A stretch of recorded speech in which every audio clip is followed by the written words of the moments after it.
Yun, isang mapagpalang araw naman pong muli sa inyong lahat, mga mukoy at mga kamuhay. Kalahi project update po tayo ngayon, mga mukoy at mga kamuhay. At ito na po yung ating ganap sa ngayon. So bali ang area na lamang po na to ang ating bububungan. At ayan, tuloy pa rin po ang pagtatrasis ng ating mga mandirigmang welder. Ayan po yung ating mandirigmang welder, mga mukay at mga kamuhay. Siyempre, yung mandirigmang hellfire.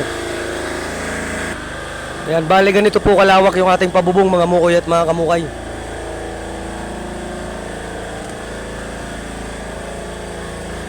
Ayan, mga mukay at mga kamukay.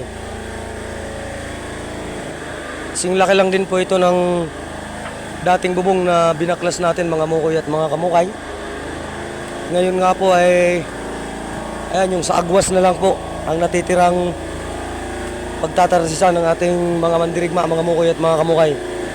Habang nagtatrasis po ang ating mga mandirigma, ako naman ay nagbububong.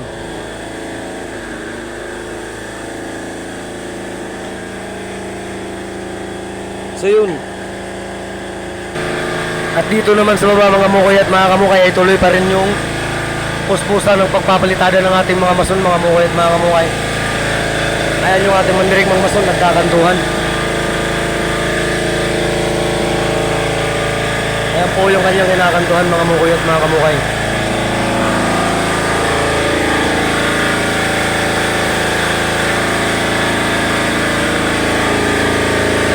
At dito naman po sa kabila ay ganun din.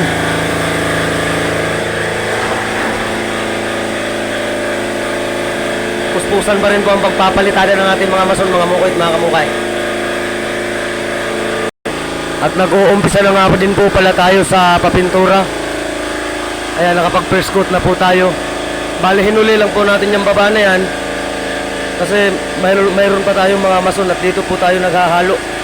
Pagka tinapos po natin pinturahan yan sagad sa baba, mga mukay at mga kamukay, siguradong madudumihan pa rin po pagka lalo pat hindi pa tapos yung ating mga mason. Siyempre yung ating mandirigmang helper, ayan, kahit 10 mason hindi pa makakapagpabawas sa katawan ng ating helper, mga mukay at mga kamukay. Kanya naman ang katawan, no? Yan ang mandirigma.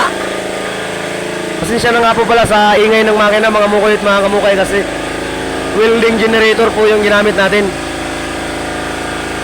At yun, hanggang dito na lamang po munang muli, mga mukay at mga kamukay. Marami pong salamat sa inyong panonood. Pa-like, follow and share po. At yun, bye-bye!